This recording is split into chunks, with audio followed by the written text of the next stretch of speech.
So I'm here just sitting on basically like a little hill. I'm like on one of these basically and like halfway down. And I'm thinking about how, I've kind of got used to, I'm learning basically the landscape here. And it's a little bit like a maze if you think about it. And there's lots of little hidden like springs and things like that. And then, and some of them are actually kind of like you almost have to climb up over mountains and then look down to be able to just see them or even get to them. And so basically when you're out here, it looks like these hills, and most of these hills are pretty steep, and it's basically like, it's like sand almost. So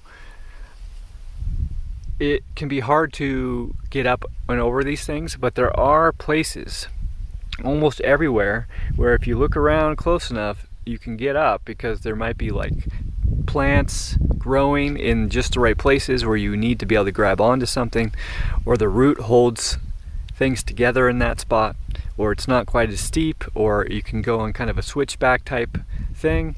So anyways, it's good to have a lot of ways in and out that people don't know about. So if anyone wanted to, say, come forcefully inject you with a borgification juice, then they would have a hard time, first of all, finding you, and second of all, if they do find you, keeping up with you, right? Especially if you know a vast area of land, which, my goal is to eventually have that encompass many states, right? So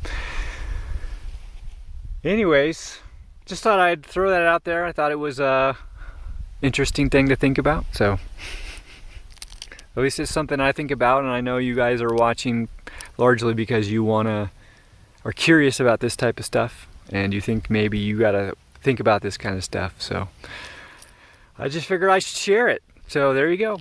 See you later. Thanks for watching. If you like this video, please consider sharing it. If you'd like to help me out in a more substantial way, you can learn how to do so at cahlen.org/gift. And if you'd like to have a one-on-one conversation with me, whether publicly or privately, you can learn how to do so at cahlen.org/one-on-one. Thanks again for watching.